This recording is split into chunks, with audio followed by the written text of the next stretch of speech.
But the first card that came up for you, Taurus, is the same as the Emperor card. It's called in this deck the Horned God. I love that. So, you know, he's strong, he's firm in his foundation. This reminds me of a Capricorn. And I've had other commenters, viewers say the same thing. So he's very much a hard worker. You can see he's definitely has his physique. He's not like he sloths around. He is definitely someone who puts in time. He loves the animals. He's grounded. He is a typical father figure. And this could be someone who is alive. It can also be someone who's deceased. Maybe you've had a father or a father figure, someone who treated you that way or you had that relationship with, and they are in the spirit world. So they could be around you at this time, just supporting you, guiding you, someone you feel very close to. So just kind of watch out for that. And I say watch out, but just be aware. You know, if you're just aware that there's another presence and it feels good, then it very well may be this father figure. If he is in your life now, this could be someone who is very, very supportive of you.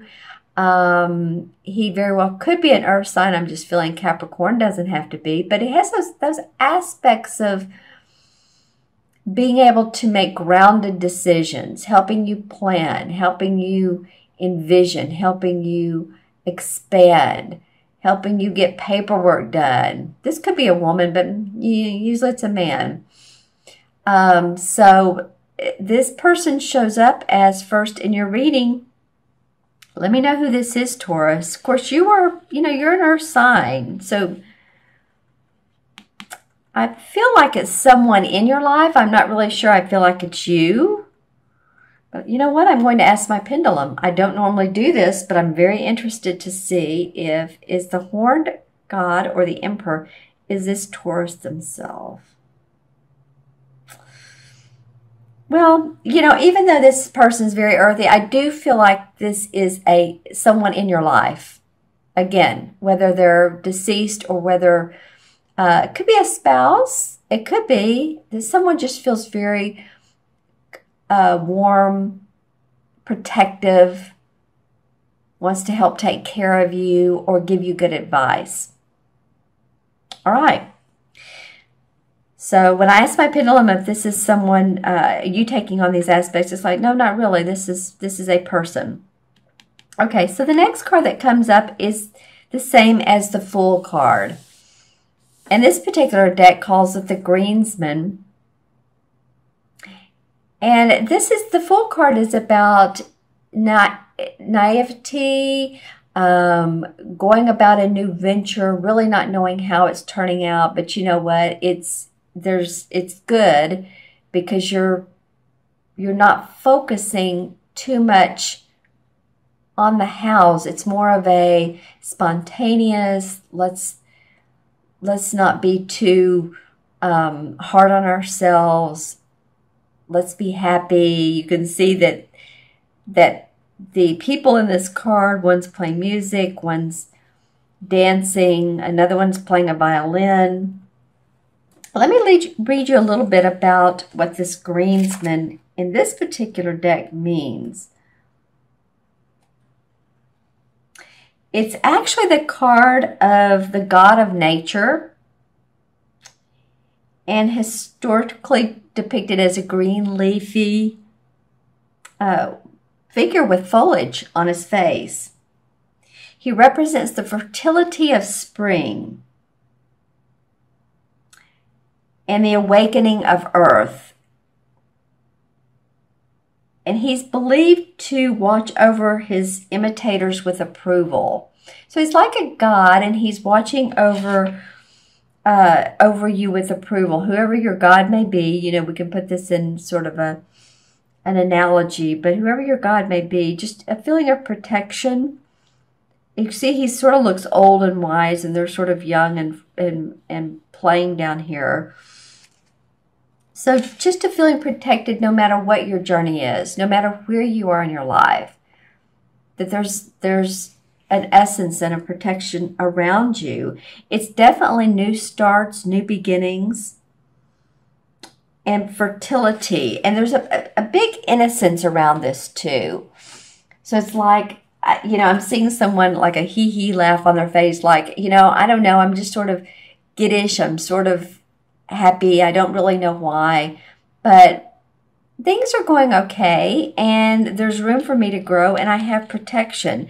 So any of you are all that are starting new ventures, you may have the protection of this person here, because he's facing this guy, and then you have it's interesting that both of these are called godlike figures in this deck. But this godlike figure is also protecting you. So feeling like, Taurus, that you have a lot of protection, spiritual protection with you in December. At least, you know, the mid part and moving on. So, yay, go for it. Lots of nature. The dog is very happy playing. These two cards are very similar in the essence of, you know, both these guys don't have on shirts and pants, so they're willing to bear all. They're willing to go the distance. They're willing to be there for someone. No pretense. I guess that's what I mean. No pretense. It's unconditional love. All right. So your next card, your third card, Taurus, is the Four of Pentacles. And the Four of Pentacles indicates to me someone who is being cautious about their money and not overexpending, but really fine-tuning and planning what you do have. As you can see, this person is moving the pentacles from over here where the wall is faded and moving them on the fireplace. So watching money, watching bottom line. If you owe people money, if you owe creditors, if you owe, you know, bank loans, car loans, even your rent, whatever you're doing, it feels like you really are taking a look at the bottom line and how can you make it last longer. It is about making it grow, but it's really focusing on what you do have, what you know is coming in, and really not wanting to give up any more than you have to. I mean, you know, hey, it is around the holidays, and you know, this might be the caution for this card is, you know, just don't overspend. Hey, you know, Christmas is a happy time. Or Hanukkah, or, you know, like I said, whatever you celebrate. And it might just be a lovely, nice gift for everyone that you celebrate or something you make. But I'm feeling like the caution is not to overspend. And that, you know, you're pretty grounded, Taurus, but also you do like luxury. Taurans like luxury. So, you know, maybe if it's okay with your inner self and your psyche not to spend too much during this month of December, you may not want to, because you may have, you know, people knocking at your door, not literally but figuratively, or calling, and you owe money, and so, you know, balance your I want to say your checkbook, that's old saying, but balance your money, balance the bottom line. Make sure that you are starting in January feeling like you're not overwhelmed by credit card bills, over expenditures. Okay? And then the last card to come up is the Eight of Cups. And this is a life-changing card. This is about moving past difficulties and moving into a new arena. Ready to move on. And a lot of times this is really physically moving, or this is in your heart, because it is the cup cards. It says chalices, but chalices are cups. And as you can see, this guy has his hand on his chin.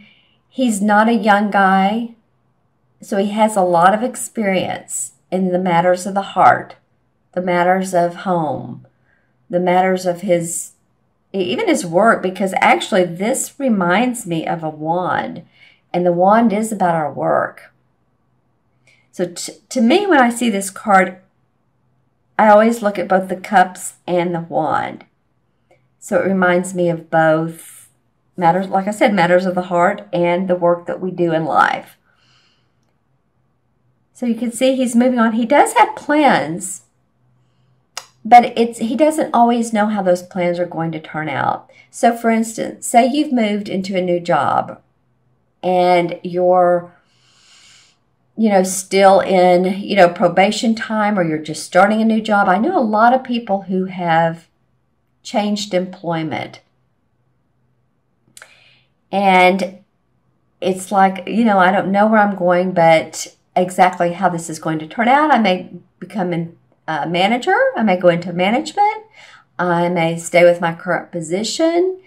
But there's definitely opportunity surrounding this card. Like I said, this is a life-changing card. Life is calling you out to move on. Just move past hard feelings or heartbreak feelings, I guess. Emotional feelings, not to totally drop them, because, we always have our feelings. We don't want to cut the strings with our heart. But being able to move past what doesn't serve you, focus on what does serve you. The bird has his wings open. He says, like, I'm your guide. Come on, let's go. It's by the water, so it's about emotions. He's leaving behind his castle. So he's built up a foundation, but he's ready to move past that. He's ready to go on. Life-changing card, Taurus. So any of you, like I said, that are changing jobs, creating new ventures, it's probably what this is about. And maybe you're watching your money. Maybe you're creating something. It's taking more money than you thought. So you want to be ready to move on. And to do that, you need to save some money and not spend so much, because this might be costing you more than you think. And you realize that. So let's pull some. Well, this card wants to come up, and this is the Five of Swords. So any type of decision making where you've had to decide with others, consult with others, someone firmly puts their stake in the ground and says, no, this is the way it's going to be. A coming of minds, no matter who wins, whether it's this person or you. This is a decision that's made that there's been some conflict about, whether it's your home setting or whether it's your work setting. Very much could be. Seven of Cups comes up. So maybe you've had a lot of opportunities, and there might be some fantasy around this. So you might be feeling like, oh, well, I can take on all this. But he's sort of taken with all these cups and what all they have in them. And it can be illusional or disillusional, one might say. So just make sure that you pick what really goes with your heart, because there could be opportunities more that look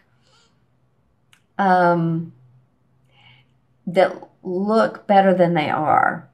So stay focused. I guess that's what I'm trying to say. This is kind of like having your head in the clouds, honestly. Temperance. So temperance, to be patient. Be patient with what's going on in your life. The Death card. A lot of transformation for a lot of you guys.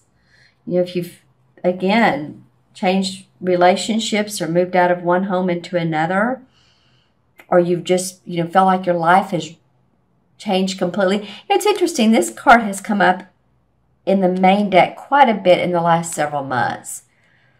The Tower card, it's just been amazing. So I feel like this is going on with a lot of people. Chariot card. So good things to come. Stay positive. You're moving. These two remind me of each other. Moving on past past life circumstances, ready to go, new adventures. new outcome, success, accomplishment. And I have a feeling this person can be of assistance to you. Wow, then the World card comes up. This one hasn't come up for any other sign. The World is the last card of the major arcana. This is enlightenment, accomplishment, seeing joy around what all you're doing in life. Your business, your work is coming together. You're feeling great. Has the boar and has the lion, the eagle, the man. So then has the woman has her wand, and she's very, this wreath always reminds you of success. So, you know, the story goes with the major arcana, starts with the Fool, which is actually this card. I don't know where I'm going, but it can turn into the last card, which is the World. Okay, now the World is like, okay, now I see what it's all been about. Now I see why I've gone through this transformation and this change is because I needed to. I needed to get to the place of who I am, where I need to be in life, where I need to be physically in life, and who I need to physically be with because I am growing and I see the light. All right. Do we want to choose another? Or was that just too good to land? Well, let's just do one more. The Knight of Pentacles comes up. So this is someone who's an earth sign. Could be you. That definitely could be you.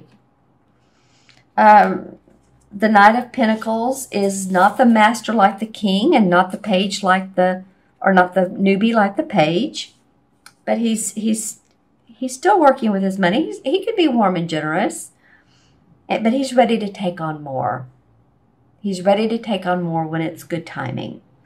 So, and that time will come up. It's not just about your work, though. It is about your property, your home, what you love in life.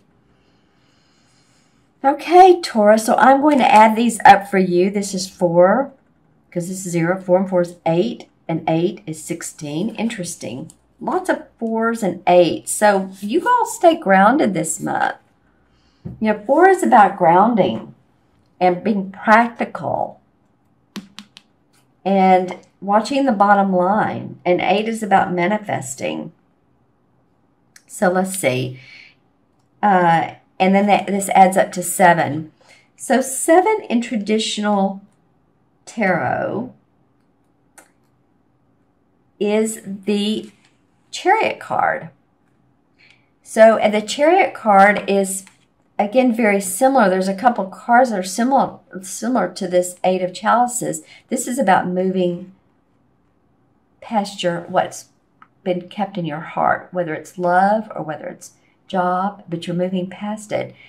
The Chariot cards, you know what? You did get that a minute ago, didn't you? Yeah, and one of your, yes, one of your clarification cards. So this is indicating it's a major arcana that, you know, pay attention to support around you, fatherly support, watch your money, be open to new ventures because you're being supported and you can move on with success and victory.